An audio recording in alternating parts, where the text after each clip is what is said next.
Mani ismim Kelin. Hurmatli qaynona oyijonim, sizga juda ham yaxshi kelin bo'lishga harakat qilaman. Xizmatingizni bekamu ko'st qilaman. Hamma narsa aytilganday bo'ladi. Ovsinjon, sizni farzandingizga qarab turish kerakmi? Bo'ldi, yes qilamiz.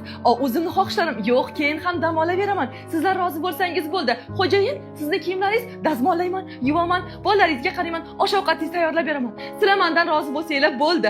Hammasi joyida. Yo'q, men o'zim xohishlarim bo'yicha keyin yashayman. Faqat sizlarniki bo'lsa bo'ldi. Ajrashib ketmasam bo'ldi. Yaxshi kelin bo'lishga harakat qilaman. Nima deysiz? Men kimni dazmollamagan? Bolalarni eplolmaysan. Qanaqa xotinsan?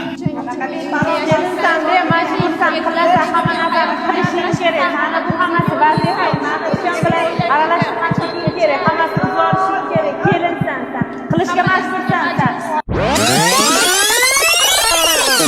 Mani ismim Kelin. Qaynona oyijonimga, turmush o'rtog'imga, o'sirlarim, uydagilarga qo'ldan kelgancha harakat qilaman xizmat qilishga. Lekin o'zimni xohishlarim, sog'ligim, qadr-qimmatim birinchi o'rinda.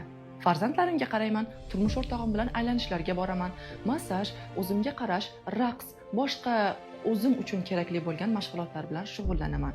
Lekin sizlarning ham xizmatingiz qolib ketmaydi. Faqat o'zim birinchi o'rindaman. Nima deysizlar? Yaxshiyam borsan sevgilim. Yaxshiyam senga uylanim.